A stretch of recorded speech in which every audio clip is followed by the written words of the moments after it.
신앙의 여정 속에서 우리는 종종 스스로에게 묻곤 합니다.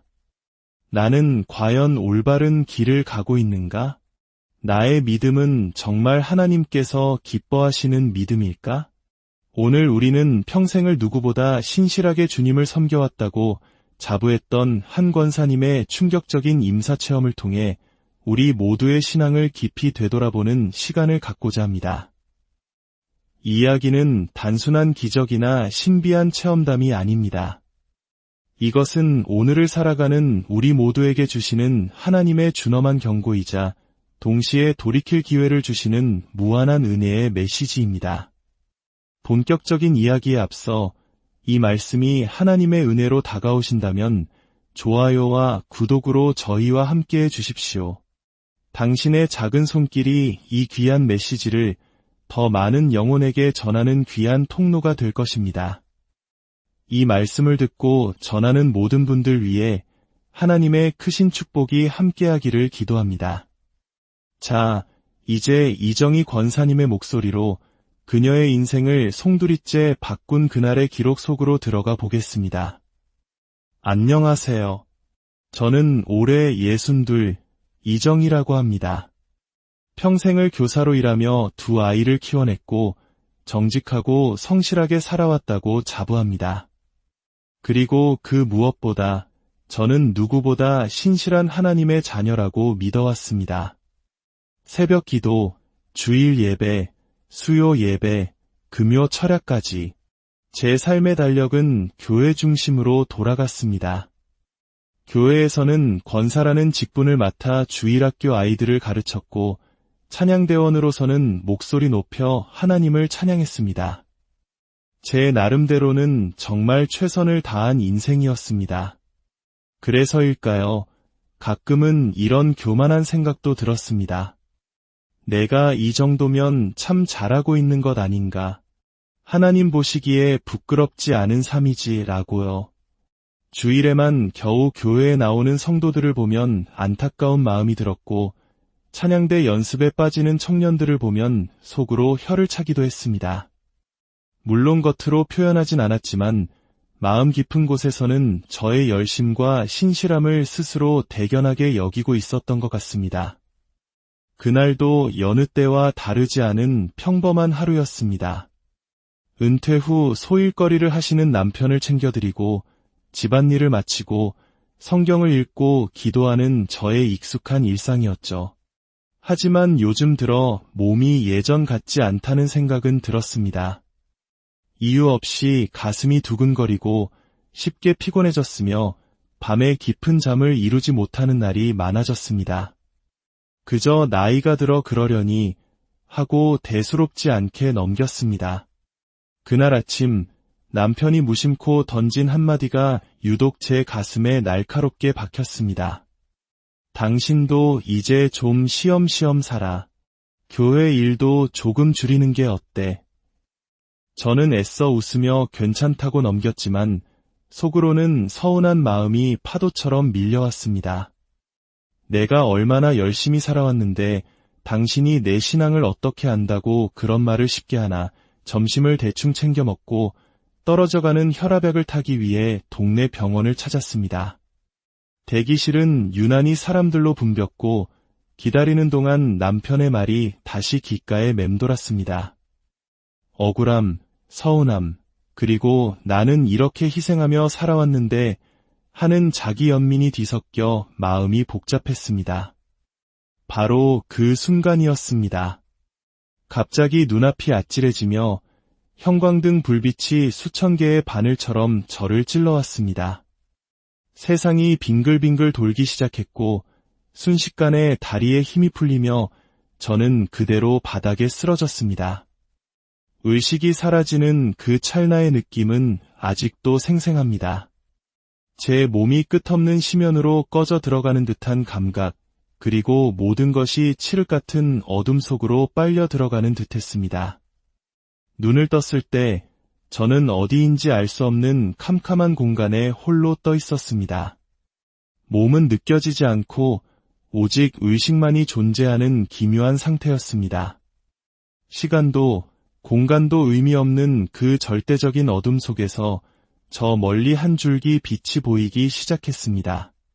그리고 제 영혼은 자석처럼 그 빛을 향해 이끌려갔습니다. 빛에 가까워질수록 제 마음은 세상에서는 단 한 번도 느껴보지 못했던 완전한 평화로 가득 찼습니다. 그리고 그 빛의 중심에 한 분이 서 계셨습니다. 형언할 수 없는 사랑과 거룩함, 그 존재감만으로도 저는 그분이 누구신지 알 수 있었습니다. 바로 예수님이셨습니다.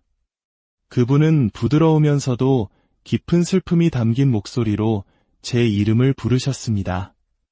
정희야, 내가 너에게 보여주고 싶은 것이 있다. 다음 순간 제 눈앞에 펼쳐진 광경은 제가 평생 상상조차 해본 적 없는 끔찍한 현실이었습니다.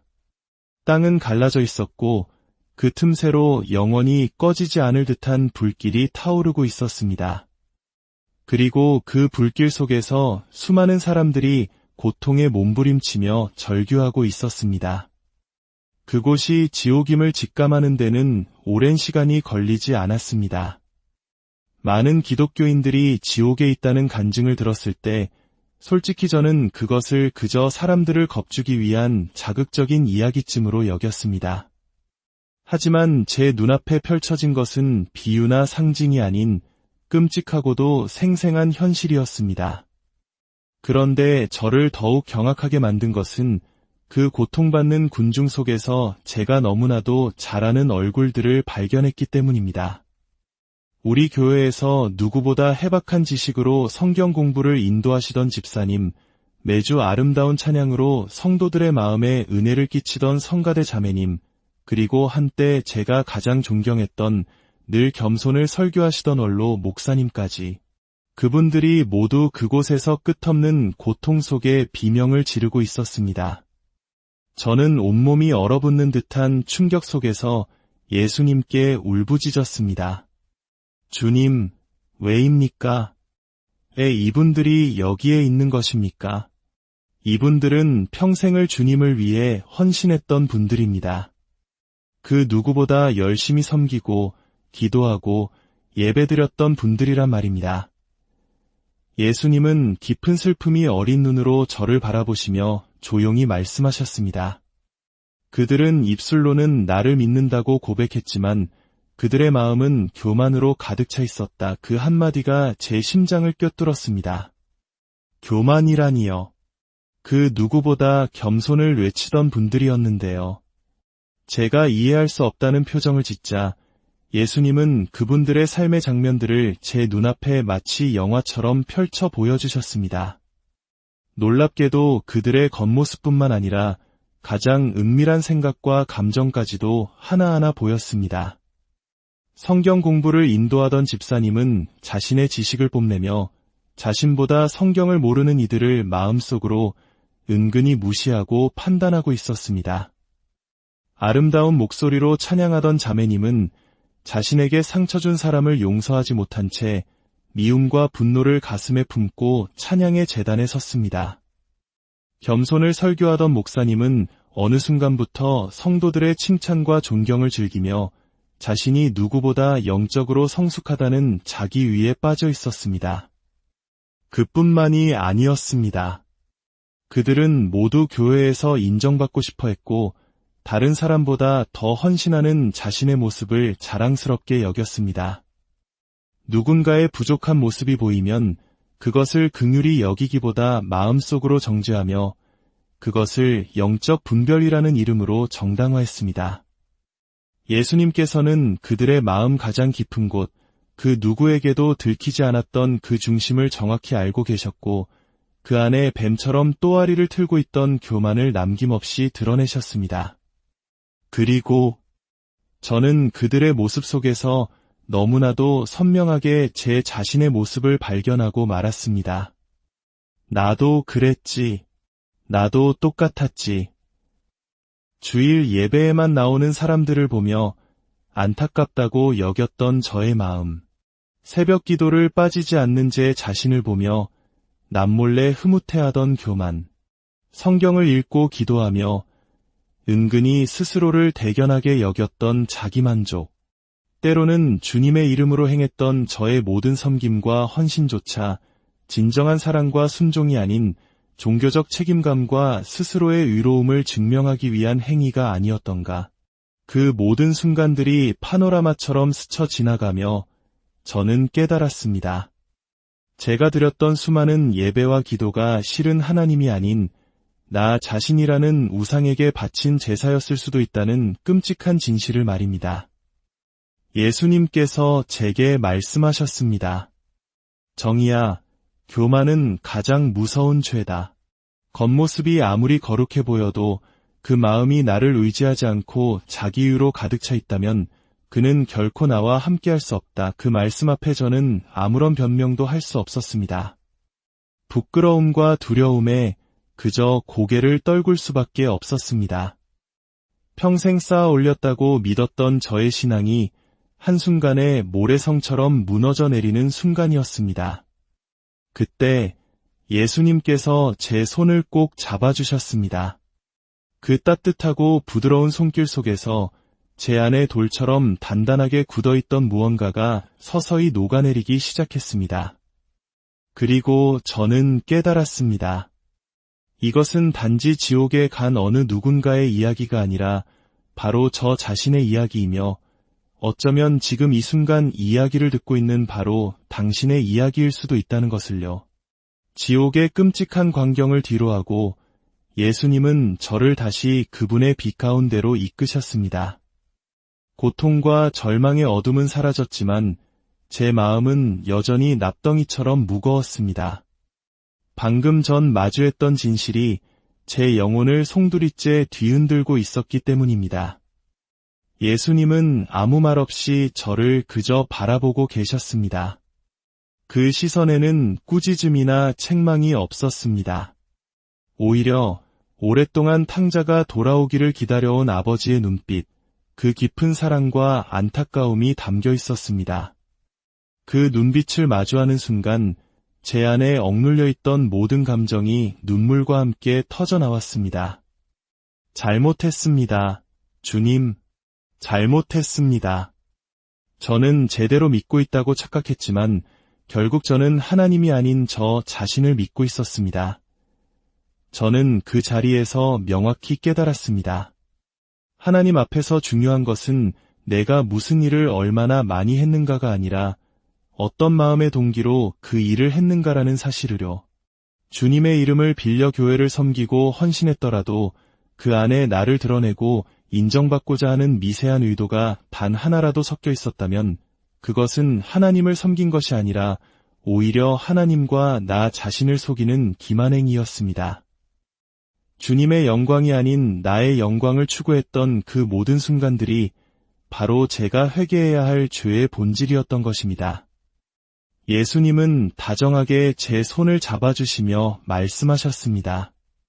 정의야, 너는 나의 사랑하는 딸이다. 나는 오래전부터 너를 알고 있었고 내가 진심으로 내게 돌아오기를 지금도 기다리고 있다.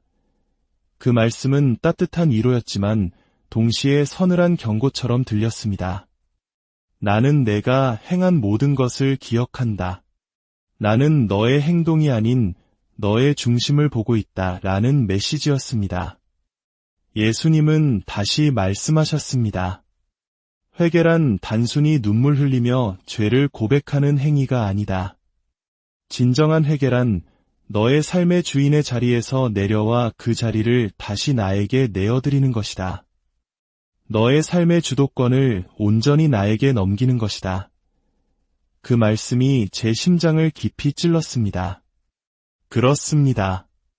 저는 지금까지 주님을 믿는다고 말하면서도 사실은 제 삶의 운전대를 제가 꼭 쥐고 있었습니다.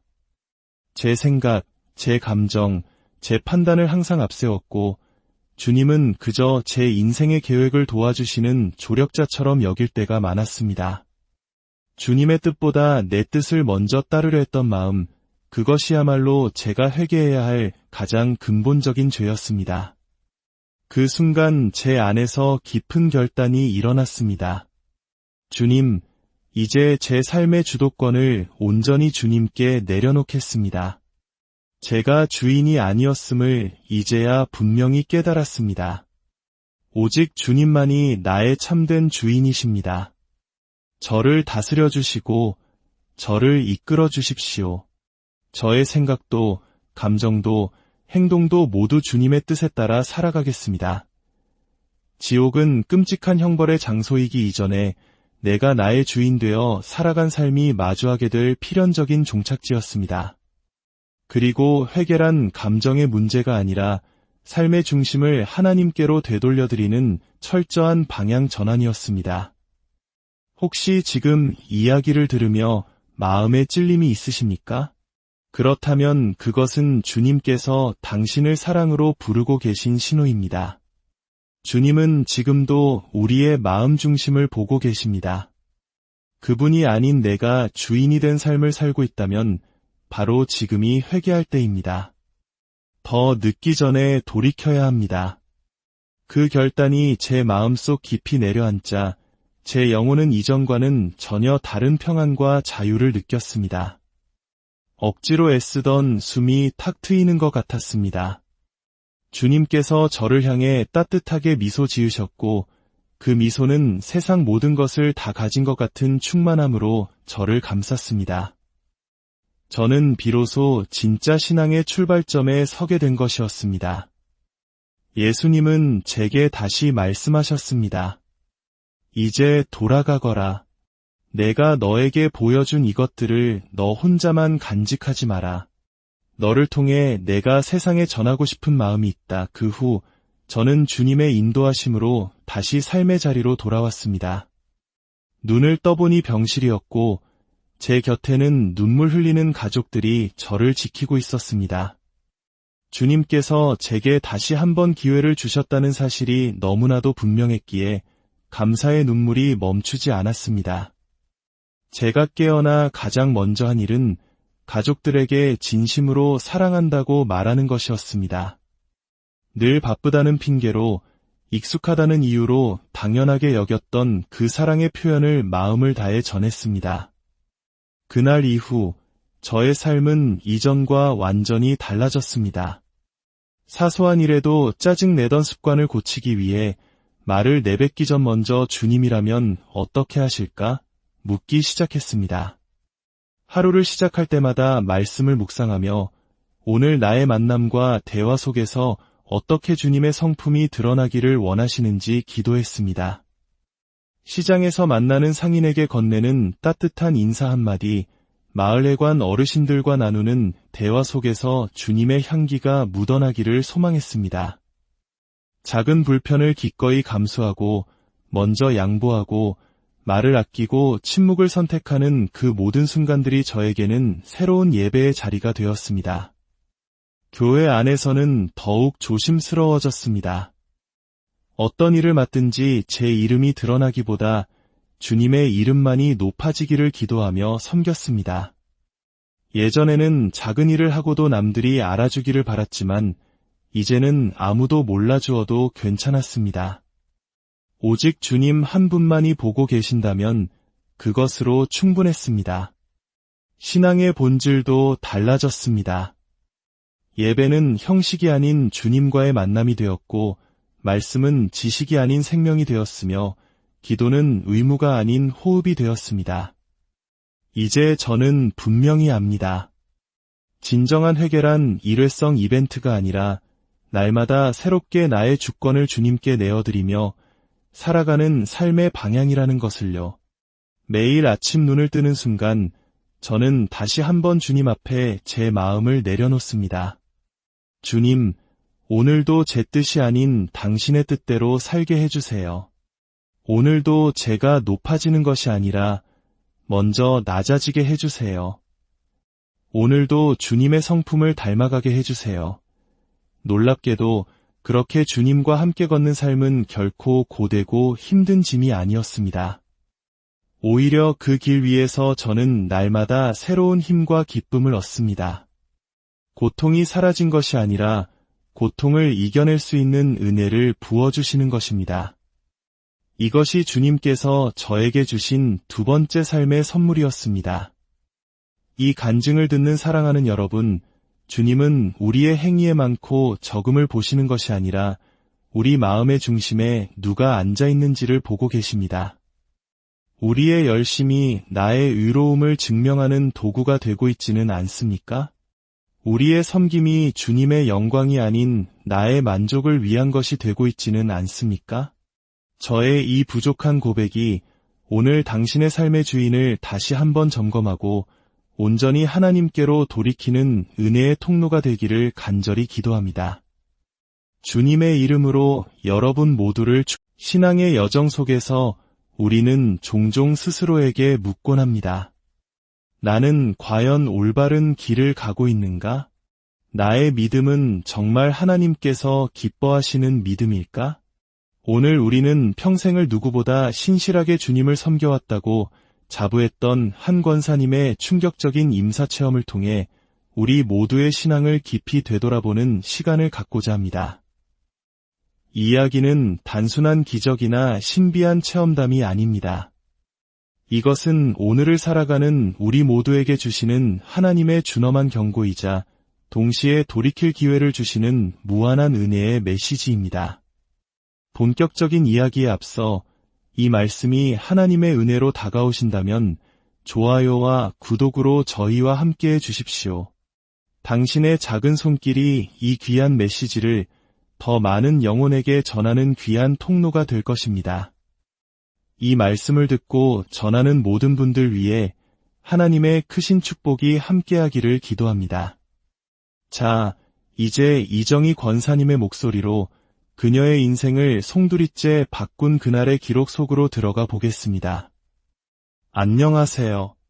저는 올해 62, 이정희라고 합니다. 평생을 교사로 일하며 두 아이를 키워냈고 정직하고 성실하게 살아왔다고 자부합니다. 그리고 그 무엇보다 저는 누구보다 신실한 하나님의 자녀라고 믿어왔습니다. 새벽 기도, 주일 예배, 수요 예배, 금요 철야까지 제 삶의 달력은 교회 중심으로 돌아갔습니다. 교회에서는 권사라는 직분을 맡아 주일학교 아이들을 가르쳤고 찬양대원으로서는 목소리 높여 하나님을 찬양했습니다. 제 나름대로는 정말 최선을 다한 인생이었습니다. 그래서일까요? 가끔은 이런 교만한 생각도 들었습니다. 내가 이 정도면 참 잘하고 있는 것 아닌가? 하나님 보시기에 부끄럽지 않은 삶이지라고요. 주일에만 겨우 교회에 나오는 성도들을 보면 안타까운 마음이 들었고 찬양대 연습에 빠지는 청년들을 보면 속으로 혀를 차기도 했습니다. 물론 겉으로 표현하진 않았지만 마음 깊은 곳에서는 저의 열심과 신실함을 스스로 대견하게 여기고 있었던 것 같습니다. 그날도 여느 때와 다르지 않은 평범한 하루였습니다. 은퇴 후 소일거리를 하시는 남편을 챙겨드리고 집안일을 마치고 성경을 읽고 기도하는 저의 익숙한 일상이었죠. 하지만 요즘 들어 몸이 예전 같지 않다는 생각은 들었습니다. 이유 없이 가슴이 두근거리고 쉽게 피곤해졌으며 밤에 깊은 잠을 이루지 못하는 날이 많아졌습니다. 그저 나이가 들어 그러려니 하고 대수롭지 않게 넘겼습니다. 그날 아침 남편이 무심코 던진 한마디가 유독 제 가슴에 날카롭게 박혔습니다. 당신도 이제 좀 쉬엄쉬엄 살아. 교회 일도 조금 줄이는 게 어때?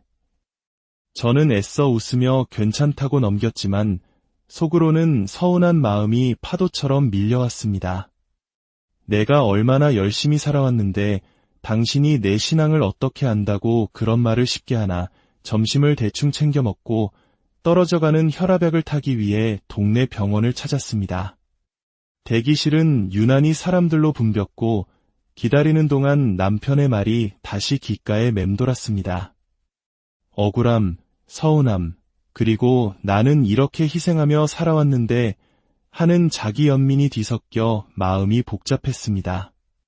바로 그 순간이었습니다. 갑자기 눈앞이 아찔해지며 형광등 불빛이 수천 개의 바늘처럼 저를 찔러왔습니다.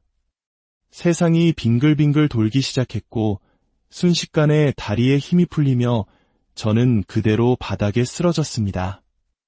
의식이 사라지는 그 찰나의 느낌은 아직도 생생합니다. 제 몸이 끝없는 심연으로 꺼져 들어가는 듯한 감각, 그리고 모든 것이 칠흑 같은 어둠 속으로 빨려 들어가는 듯했습니다. 눈을 떴을 때 저는 어디인지 알 수 없는 캄캄한 공간에 홀로 떠 있었습니다. 몸은 느껴지지 않고 오직 의식만이 존재하는 기묘한 상태였습니다. 시간도 공간도 의미 없는 그 절대적인 어둠 속에서 저 멀리 한 줄기 빛이 보이기 시작했습니다. 그리고 제 영혼은 자석처럼 그 빛을 향해 이끌려갔습니다. 빛에 가까워질수록 제 마음은 세상에서는 단 한 번도 느껴보지 못했던 완전한 평화로 가득 찼습니다. 그리고 그 빛의 중심에 한 분이 서 계셨습니다. 형언할 수 없는 사랑과 거룩함, 그 존재감만으로도 저는 그분이 누구신지 알 수 있었습니다. 바로 예수님이셨습니다. 그분은 부드러우면서도 깊은 슬픔이 담긴 목소리로 제 이름을 부르셨습니다. 정희야, 내가 너에게 보여주고 싶은 것이 있다. 다음 순간 제 눈앞에 펼쳐진 광경은 제가 평생 상상조차 해본 적 없는 끔찍한 현실이었습니다. 땅은 갈라져 있었고 그 틈새로 영원히 꺼지지 않을 듯한 불길이 타오르고 있었습니다. 그리고 그 불길 속에서 수많은 사람들이 고통에 몸부림치며 절규하고 있었습니다. 그곳이 지옥임을 직감하는 데는 오랜 시간이 걸리지 않았습니다.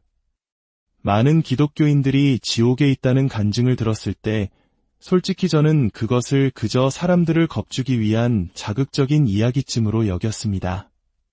하지만 제 눈앞에 펼쳐진 것은 비유나 상징이 아닌 끔찍하고도 생생한 현실이었습니다. 그런데 저를 더욱 경악하게 만든 것은 그 고통받는 군중 속에서 제가 너무나도 잘 아는 얼굴들을 발견했기 때문입니다. 우리 교회에서 누구보다 해박한 지식으로 성경 공부를 인도하시던 집사님, 매주 아름다운 찬양으로 성도들의 마음에 은혜를 끼치던 성가대 자매님, 그리고 한때 제가 가장 존경했던 늘 겸손을 설교하시던 원로 목사님까지, 그분들이 모두 그곳에서 끝없는 고통 속에 비명을 지르고 있었습니다. 저는 온몸이 얼어붙는 듯한 충격 속에서 예수님께 울부짖었습니다. 주님, 왜입니까? 왜 이분들이 여기에 있는 것입니까? 이분들은 평생을 주님을 위해 헌신했던 분들입니다. 그 누구보다 열심히 섬기고 기도하고 예배드렸던 분들이란 말입니다. 예수님은 깊은 슬픔이 어린 눈으로 저를 바라보시며 조용히 말씀하셨습니다. 그들은 입술로는 나를 믿는다고 고백했지만 그들의 마음은 교만으로 가득 차 있었다. 그 한마디가 제 심장을 꿰뚫었습니다. 교만이라니요. 그 누구보다 겸손을 외치던 분들이었는데요. 제가 이해할 수 없다는 표정을 짓자 예수님은 그분들의 삶의 장면들을 제 눈앞에 마치 영화처럼 펼쳐 보여주셨습니다. 놀랍게도 그들의 겉모습뿐만 아니라 가장 은밀한 생각과 감정까지도 하나하나 보였습니다. 성경 공부를 인도하던 집사님은 자신의 지식을 뽐내며 자신보다 성경을 모르는 이들을 마음속으로 은근히 무시하고 판단하고 있었습니다. 아름다운 목소리로 찬양하던 자매님은 자신에게 상처 준 사람을 용서하지 못한 채 미움과 분노를 가슴에 품고 찬양의 제단에 섰습니다. 겸손을 설교하던 목사님은 어느 순간부터 성도들의 칭찬과 존경을 즐기며 자신이 누구보다 영적으로 성숙하다는 자기위에 빠져 있었습니다. 그뿐만이 아니었습니다. 그들은 모두 교회에서 인정받고 싶어 했고 다른 사람보다 더 헌신하는 자신의 모습을 자랑스럽게 여겼습니다. 누군가의 부족한 모습이 보이면 그것을 긍휼히 여기기보다 마음속으로 정죄하며 그것을 영적 분별이라는 이름으로 정당화했습니다. 예수님께서는 그들의 마음 가장 깊은 곳, 그 누구에게도 들키지 않았던 그 중심을 정확히 알고 계셨고 그 안에 뱀처럼 또아리를 틀고 있던 교만을 남김없이 드러내셨습니다. 그리고 저는 그들의 모습 속에서 너무나도 선명하게 제 자신의 모습을 발견하고 말았습니다. 나도 그랬지. 나도 똑같았지.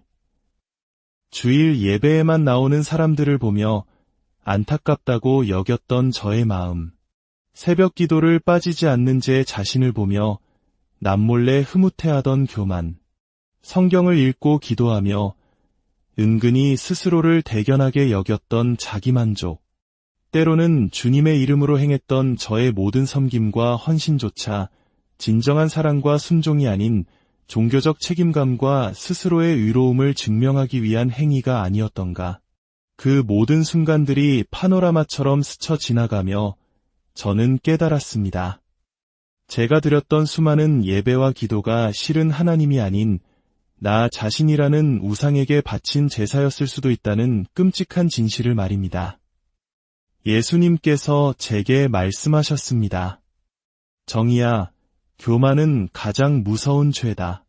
겉모습이 아무리 거룩해 보여도 그 마음이 나를 의지하지 않고 자기유로 가득 차 있다면 그는 결코 나와 함께할 수 없다. 그 말씀 앞에 저는 아무런 변명도 할 수 없었습니다.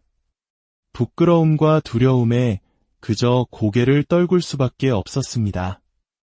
평생 쌓아 올렸다고 믿었던 저의 신앙이 한순간에 모래성처럼 무너져 내리는 순간이었습니다. 그때 예수님께서 제 손을 꼭 잡아주셨습니다. 그 따뜻하고 부드러운 손길 속에서 제 안에 돌처럼 단단하게 굳어있던 무언가가 서서히 녹아내리기 시작했습니다. 그리고 저는 깨달았습니다. 이것은 단지 지옥에 간 어느 누군가의 이야기가 아니라 바로 저 자신의 이야기이며 어쩌면 지금 이 순간 이야기를 듣고 있는 바로 당신의 이야기일 수도 있다는 것을요. 지옥의 끔찍한 광경을 뒤로하고 예수님은 저를 다시 그분의 빛 가운데로 이끄셨습니다. 고통과 절망의 어둠은 사라졌지만 제 마음은 여전히 납덩이처럼 무거웠습니다. 방금 전 마주했던 진실이 제 영혼을 송두리째 뒤흔들고 있었기 때문입니다. 예수님은 아무 말 없이 저를 그저 바라보고 계셨습니다. 그 시선에는 꾸짖음이나 책망이 없었습니다. 오히려 오랫동안 탕자가 돌아오기를 기다려온 아버지의 눈빛, 그 깊은 사랑과 안타까움이 담겨 있었습니다.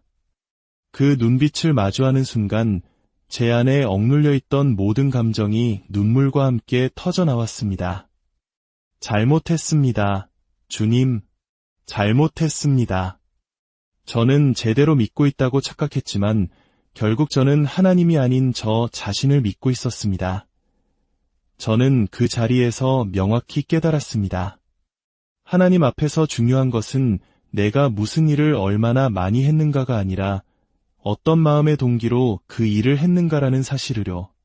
주님의 이름을 빌려 교회를 섬기고 헌신했더라도 그 안에 나를 드러내고 인정받고자 하는 미세한 의도가 단 하나라도 섞여 있었다면 그것은 하나님을 섬긴 것이 아니라 오히려 하나님과 나 자신을 속이는 기만행위였습니다. 주님의 영광이 아닌 나의 영광을 추구했던 그 모든 순간들이 바로 제가 회개해야 할 죄의 본질이었던 것입니다. 예수님은 다정하게 제 손을 잡아주시며 말씀하셨습니다. 정희야, 너는 나의 사랑하는 딸이다. 나는 오래전부터 너를 알고 있었고 내가 진심으로 내게 돌아오기를 지금도 기다리고 있다. 그 말씀은 따뜻한 위로였지만 동시에 서늘한 경고처럼 들렸습니다. 나는 내가 행한 모든 것을 기억한다. 나는 너의 행동이 아닌 너의 중심을 보고 있다. 라는 메시지였습니다. 예수님은 다시 말씀하셨습니다. 회개란 단순히 눈물 흘리며 죄를 고백하는 행위가 아니다. 진정한 회개란 너의 삶의 주인의 자리에서 내려와 그 자리를 다시 나에게 내어드리는 것이다. 너의 삶의 주도권을 온전히 나에게 넘기는 것이다. 그 말씀이 제 심장을 깊이 찔렀습니다. 그렇습니다. 저는 지금까지 주님을 믿는다고 말하면서도 사실은 제 삶의 운전대를 제가 꼭 쥐고 있었습니다. 제 생각, 제 감정, 제 판단을 항상 앞세웠고 주님은 그저 제 인생의 계획을 도와주시는 조력자처럼 여길 때가 많았습니다. 주님의 뜻보다 내 뜻을 먼저 따르려 했던 마음, 그것이야말로 제가 회개해야 할 가장 근본적인 죄였습니다. 그 순간 제 안에서 깊은 결단이 일어났습니다. 주님, 이제 제 삶의 주도권을 온전히 주님께 내려놓겠습니다. 제가 주인이 아니었음을 이제야 분명히 깨달았습니다. 오직 주님만이 나의 참된 주인이십니다. 저를 다스려 주시고 저를 이끌어 주십시오. 저의 생각도, 감정도, 행동도 모두 주님의 뜻에 따라 살아가겠습니다. 지옥은 끔찍한 형벌의 장소이기 이전에 내가 나의 주인 되어 살아간 삶이 마주하게 될 필연적인 종착지였습니다. 그리고 회개란 감정의 문제가 아니라 삶의 중심을 하나님께로 되돌려드리는 철저한 방향 전환이었습니다. 혹시 지금 이야기를 들으며 마음에 찔림이 있으십니까? 그렇다면 그것은 주님께서 당신을 사랑으로 부르고 계신 신호입니다. 주님은 지금도 우리의 마음 중심을 보고 계십니다. 그분이 아닌 내가 주인이 된 삶을 살고 있다면 바로 지금이 회개할 때입니다. 더 늦기 전에 돌이켜야 합니다. 그 결단이 제 마음속 깊이 내려앉자 제 영혼은 이전과는 전혀 다른 평안과 자유를 느꼈습니다. 억지로 애쓰던 숨이 탁 트이는 것 같았습니다. 주님께서 저를 향해 따뜻하게 미소 지으셨고 그 미소는 세상 모든 것을 다 가진 것 같은 충만함으로 저를 감쌌습니다. 저는 비로소 진짜 신앙의 출발점에 서게 된 것이었습니다. 예수님은 제게 다시 말씀하셨습니다. 이제 돌아가거라. 내가 너에게 보여준 이것들을 너 혼자만 간직하지 마라. 너를 통해 내가 세상에 전하고 싶은 마음이 있다. 그 후 저는 주님의 인도하심으로 다시 삶의 자리로 돌아왔습니다. 눈을 떠보니 병실이었고 제 곁에는 눈물 흘리는 가족들이 저를 지키고 있었습니다. 주님께서 제게 다시 한번 기회를 주셨다는 사실이 너무나도 분명했기에 감사의 눈물이 멈추지 않았습니다. 제가 깨어나 가장 먼저 한 일은 가족들에게 진심으로 사랑한다고 말하는 것이었습니다. 늘 바쁘다는 핑계로 익숙하다는 이유로 당연하게 여겼던 그 사랑의 표현을 마음을 다해 전했습니다. 그날 이후 저의 삶은 이전과 완전히 달라졌습니다. 사소한 일에도 짜증내던 습관을 고치기 위해 말을 내뱉기 전 먼저 주님이라면 어떻게 하실까? 묻기 시작했습니다. 하루를 시작할 때마다 말씀을 묵상하며 오늘 나의 만남과 대화 속에서 어떻게 주님의 성품이 드러나기를 원하시는지 기도했습니다. 시장에서 만나는 상인에게 건네는 따뜻한 인사 한마디, 마을회관 어르신들과 나누는 대화 속에서 주님의 향기가 묻어나기를 소망했습니다. 작은 불편을 기꺼이 감수하고 먼저 양보하고 말을 아끼고 침묵을 선택하는 그 모든 순간들이 저에게는 새로운 예배의 자리가 되었습니다. 교회 안에서는 더욱 조심스러워졌습니다. 어떤 일을 맡든지 제 이름이 드러나기보다 주님의 이름만이 높아지기를 기도하며 섬겼습니다. 예전에는 작은 일을 하고도 남들이 알아주기를 바랐지만 이제는 아무도 몰라주어도 괜찮았습니다. 오직 주님 한 분만이 보고 계신다면 그것으로 충분했습니다. 신앙의 본질도 달라졌습니다. 예배는 형식이 아닌 주님과의 만남이 되었고 말씀은 지식이 아닌 생명이 되었으며 기도는 의무가 아닌 호흡이 되었습니다. 이제 저는 분명히 압니다. 진정한 회개란 일회성 이벤트가 아니라 날마다 새롭게 나의 주권을 주님께 내어드리며 살아가는 삶의 방향이라는 것을요. 매일 아침 눈을 뜨는 순간 저는 다시 한번 주님 앞에 제 마음을 내려놓습니다. 주님, 오늘도 제 뜻이 아닌 당신의 뜻대로 살게 해주세요. 오늘도 제가 높아지는 것이 아니라 먼저 낮아지게 해주세요.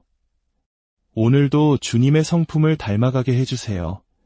놀랍게도 그렇게 주님과 함께 걷는 삶은 결코 고되고 힘든 짐이 아니었습니다. 오히려 그 길 위에서 저는 날마다 새로운 힘과 기쁨을 얻습니다. 고통이 사라진 것이 아니라 고통을 이겨낼 수 있는 은혜를 부어주시는 것입니다. 이것이 주님께서 저에게 주신 두 번째 삶의 선물이었습니다. 이 간증을 듣는 사랑하는 여러분, 주님은 우리의 행위에 많고 적음을 보시는 것이 아니라 우리 마음의 중심에 누가 앉아 있는지를 보고 계십니다. 우리의 열심이 나의 의로움을 증명하는 도구가 되고 있지는 않습니까? 우리의 섬김이 주님의 영광이 아닌 나의 만족을 위한 것이 되고 있지는 않습니까? 저의 이 부족한 고백이 오늘 당신의 삶의 주인을 다시 한번 점검하고 온전히 하나님께로 돌이키는 은혜의 통로가 되기를 간절히 기도합니다. 주님의 이름으로 여러분 모두를 신앙의 여정 속에서 우리는 종종 스스로에게 묻곤 합니다. 나는 과연 올바른 길을 가고 있는가? 나의 믿음은 정말 하나님께서 기뻐하시는 믿음일까? 오늘 우리는 평생을 누구보다 신실하게 주님을 섬겨왔다고 자부했던 한 권사님의 충격적인 임사체험을 통해 우리 모두의 신앙을 깊이 되돌아보는 시간을 갖고자 합니다.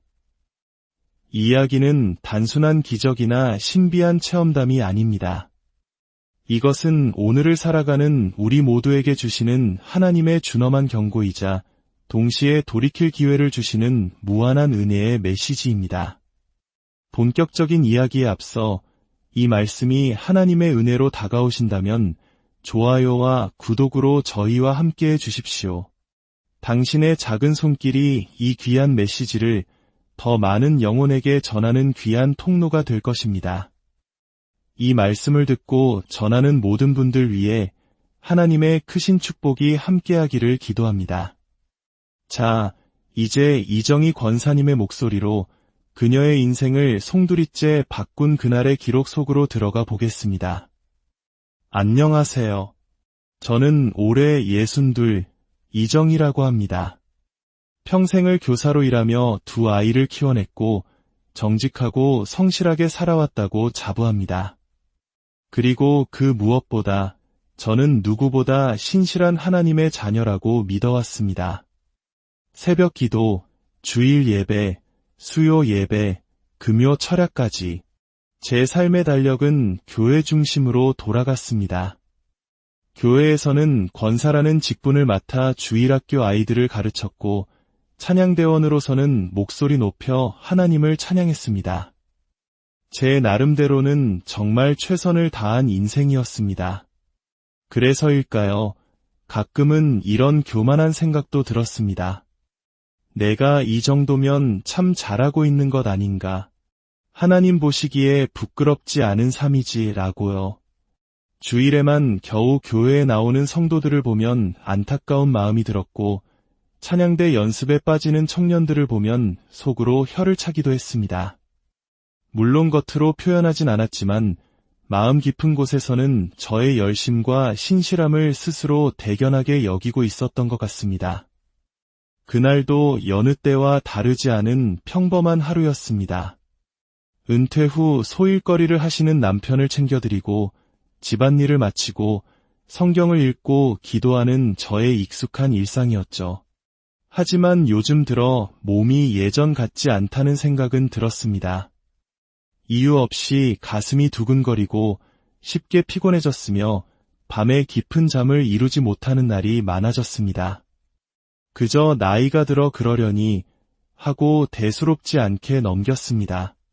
그날 아침 남편이 무심코 던진 한마디가 유독 제 가슴에 날카롭게 박혔습니다. 당신도 이제 좀 쉬엄쉬엄 살아. 교회 일도 조금 줄이는 게 어때?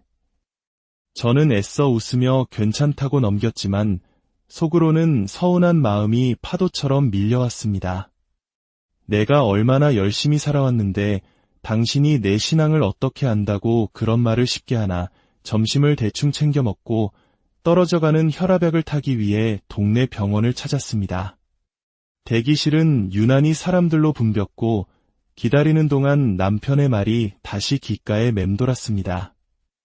억울함, 서운함, 그리고 나는 이렇게 희생하며 살아왔는데 하는 자기 연민이 뒤섞여 마음이 복잡했습니다. 바로 그 순간이었습니다. 갑자기 눈앞이 아찔해지며 형광등 불빛이 수천 개의 바늘처럼 저를 찔러왔습니다. 세상이 빙글빙글 돌기 시작했고 순식간에 다리에 힘이 풀리며 저는 그대로 바닥에 쓰러졌습니다. 의식이 사라지는 그 찰나의 느낌은 아직도 생생합니다. 제 몸이 끝없는 심연으로 꺼져 들어가는 듯한 감각, 그리고 모든 것이 칠흑 같은 어둠 속으로 빨려 들어가는 듯했습니다. 눈을 떴을 때 저는 어디인지 알 수 없는 캄캄한 공간에 홀로 떠 있었습니다. 몸은 느껴지지 않고 오직 의식만이 존재하는 기묘한 상태였습니다. 시간도 공간도 의미 없는 그 절대적인 어둠 속에서 저 멀리 한 줄기 빛이 보이기 시작했습니다. 그리고 제 영혼은 자석처럼 그 빛을 향해 이끌려갔습니다. 빛에 가까워질수록 제 마음은 세상에서는 단 한 번도 느껴보지 못했던 완전한 평화로 가득 찼습니다. 그리고 그 빛의 중심에 한 분이 서 계셨습니다. 형언할 수 없는 사랑과 거룩함, 그 존재감만으로도 저는 그분이 누구신지 알 수 있었습니다. 바로 예수님이셨습니다. 그분은 부드러우면서도 깊은 슬픔이 담긴 목소리로 제 이름을 부르셨습니다.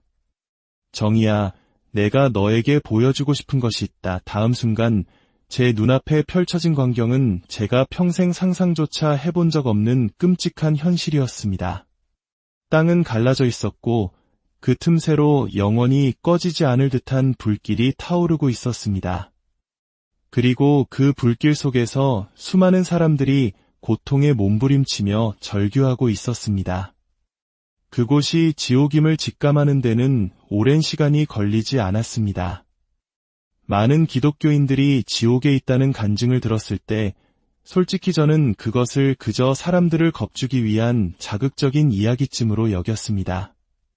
하지만 제 눈앞에 펼쳐진 것은 비유나 상징이 아닌 끔찍하고도 생생한 현실이었습니다. 그런데 저를 더욱 경악하게 만든 것은 그 고통받는 군중 속에서 제가 너무나도 잘 아는 얼굴들을 발견했기 때문입니다. 우리 교회에서 누구보다 해박한 지식으로 성경 공부를 인도하시던 집사님, 매주 아름다운 찬양으로 성도들의 마음에 은혜를 끼치던 성가대 자매님, 그리고 한때 제가 가장 존경했던 늘 겸손을 설교하시던 원로 목사님까지, 그분들이 모두 그곳에서 끝없는 고통 속에 비명을 지르고 있었습니다. 저는 온몸이 얼어붙는 듯한 충격 속에서 예수님께 울부짖었습니다. 주님, 왜입니까? 왜 이분들이 여기에 있는 것입니까? 이분들은 평생을 주님을 위해 헌신했던 분들입니다. 그 누구보다 열심히 섬기고 기도하고 예배드렸던 분들이란 말입니다. 예수님은 깊은 슬픔이 어린 눈으로 저를 바라보시며 조용히 말씀하셨습니다. 그들은 입술로는 나를 믿는다고 고백했지만 그들의 마음은 교만으로 가득 차 있었다. 그 한마디가 제 심장을 꿰뚫었습니다. 교만이라니요. 그 누구보다 겸손을 외치던 분들이었는데요. 제가 이해할 수 없다는 표정을 짓자 예수님은 그분들의 삶의 장면들을 제 눈앞에 마치 영화처럼 펼쳐 보여주셨습니다. 놀랍게도 그들의 겉모습뿐만 아니라 가장 은밀한 생각과 감정까지도 하나하나 보였습니다. 성경 공부를 인도하던 집사님은 자신의 지식을 뽐내며 자신보다 성경을 모르는 이들을 마음속으로 은근히 무시하고 판단하고 있었습니다. 아름다운 목소리로 찬양하던 자매님은 자신에게 상처 준 사람을 용서하지 못한 채 미움과 분노를 가슴에 품고 찬양의 제단에 섰습니다. 겸손을 설교하던 목사님은 어느 순간부터 성도들의 칭찬과 존경을 즐기며 자신이 누구보다 영적으로 성숙하다는 자기위에 빠져 있었습니다. 그뿐만이 아니었습니다. 그들은 모두 교회에서 인정받고 싶어 했고 다른 사람보다 더 헌신하는 자신의 모습을 자랑스럽게 여겼습니다. 누군가의 부족한 모습이 보이면 그것을 긍휼히 여기기보다 마음속으로 정죄하며 그것을 영적 분별이라는 이름으로 정당화했습니다. 예수님께서는 그들의 마음 가장 깊은 곳, 그 누구에게도 들키지 않았던 그 중심을 정확히 알고 계셨고 그 안에 뱀처럼 또아리를 틀고 있던 교만을 남김없이 드러내셨습니다. 그리고 저는 그들의 모습 속에서 너무나도 선명하게 제 자신의 모습을 발견하고 말았습니다. 나도 그랬지. 나도 똑같았지. 주일 예배에만 나오는 사람들을 보며 안타깝다고 여겼던 저의 마음. 새벽 기도를 빠지지 않는 제 자신을 보며 남몰래 흐뭇해하던 교만. 성경을 읽고 기도하며 은근히 스스로를 대견하게 여겼던 자기만족. 때로는 주님의 이름으로 행했던 저의 모든 섬김과 헌신조차 진정한 사랑과 순종이 아닌 종교적 책임감과 스스로의 의로움을 증명하기 위한 행위가 아니었던가. 그 모든 순간들이 파노라마처럼 스쳐 지나가며 저는 깨달았습니다. 제가 드렸던 수많은 예배와 기도가 실은 하나님이 아닌 나 자신이라는 우상에게 바친 제사였을 수도 있다는 끔찍한 진실을 말입니다. 예수님께서 제게 말씀하셨습니다. 정의야, 교만은 가장 무서운 죄다. 겉모습이 아무리 거룩해 보여도 그 마음이 나를 의지하지 않고 자기유로 가득 차 있다면 그는 결코 나와 함께할 수 없다. 그 말씀 앞에 저는 아무런 변명도 할 수 없었습니다. 부끄러움과 두려움에 그저 고개를 떨굴 수밖에 없었습니다. 평생 쌓아 올렸다고 믿었던 저의 신앙이 한순간에 모래성처럼 무너져 내리는 순간이었습니다. 그때 예수님께서 제 손을 꼭 잡아주셨습니다. 그 따뜻하고 부드러운 손길 속에서 제 안에 돌처럼 단단하게 굳어있던 무언가가 서서히 녹아내리기 시작했습니다. 그리고 저는 깨달았습니다. 이것은 단지 지옥에 간 어느 누군가의 이야기가 아니라 바로 저 자신의 이야기이며 어쩌면 지금 이 순간 이야기를 듣고 있는 바로 당신의 이야기일 수도 있다는 것을요. 지옥의 끔찍한 광경을 뒤로하고 예수님은 저를 다시 그분의 빛 가운데로 이끄셨습니다. 고통과 절망의 어둠은 사라졌지만 제 마음은 여전히 납덩이처럼 무거웠습니다. 방금 전 마주했던 진실이 제 영혼을 송두리째 뒤흔들고 있었기 때문입니다. 예수님은 아무 말 없이 저를 그저 바라보고 계셨습니다. 그 시선에는 꾸짖음이나 책망이 없었습니다. 오히려 오랫동안 탕자가 돌아오기를 기다려온 아버지의 눈빛, 그 깊은 사랑과 안타까움이 담겨 있었습니다. 그 눈빛을 마주하는 순간 제 안에 억눌려 있던 모든 감정이 눈물과 함께 터져나왔습니다. 잘못했습니다. 주님, 잘못했습니다. 저는 제대로 믿고 있다고 착각했지만 결국 저는 하나님이 아닌 저 자신을 믿고 있었습니다. 저는 그 자리에서 명확히 깨달았습니다. 하나님 앞에서 중요한 것은 내가 무슨 일을 얼마나 많이 했는가가 아니라 어떤 마음의 동기로 그 일을 했는가라는 사실을요. 주님의 이름을 빌려 교회를 섬기고 헌신했더라도 그 안에 나를 드러내고 인정받고자 하는 미세한 의도가 단 하나라도 섞여 있었다면 그것은 하나님을 섬긴 것이 아니라 오히려 하나님과 나 자신을 속이는 기만행위였습니다. 주님의 영광이 아닌 나의 영광을 추구했던 그 모든 순간들이 바로 제가 회개해야 할 죄의 본질이었던 것입니다. 예수님은 다정하게 제 손을 잡아주시며 말씀하셨습니다. 정의야, 너는 나의 사랑하는 딸이다. 나는 오래전부터 너를 알고 있었고 내가 진심으로 내게 돌아오기를 지금도 기다리고 있다. 그 말씀은 따뜻한 위로였지만 동시에 서늘한 경고처럼 들렸습니다. 나는 내가 행한 모든 것을 기억한다. 나는 너의 행동이 아닌 너의 중심을 보고 있다. 라는 메시지였습니다. 예수님은 다시 말씀하셨습니다. 회개란 단순히 눈물 흘리며 죄를 고백하는 행위가 아니다. 진정한 회개란 너의 삶의 주인의 자리에서 내려와 그 자리를 다시 나에게 내어드리는 것이다. 너의 삶의 주도권을 온전히 나에게 넘기는 것이다. 그 말씀이 제 심장을 깊이 찔렀습니다. 그렇습니다. 저는 지금까지 주님을 믿는다고 말하면서도 사실은 제 삶의 운전대를 제가 꼭 쥐고 있었습니다. 제 생각, 제 감정, 제 판단을 항상 앞세웠고 주님은 그저 제 인생의 계획을 도와주시는 조력자처럼 여길 때가 많았습니다. 주님의 뜻보다 내 뜻을 먼저 따르려 했던 마음, 그것이야말로 제가 회개해야 할 가장 근본적인 죄였습니다. 그 순간 제 안에서 깊은 결단이 일어났습니다. 주님, 이제 제 삶의 주도권을 온전히 주님께 내려놓겠습니다. 제가 주인이 아니었음을 이제야 분명히 깨달았습니다. 오직 주님만이 나의 참된 주인이십니다. 저를 다스려 주시고 저를 이끌어 주십시오. 저의 생각도, 감정도, 행동도 모두 주님의 뜻에 따라 살아가겠습니다.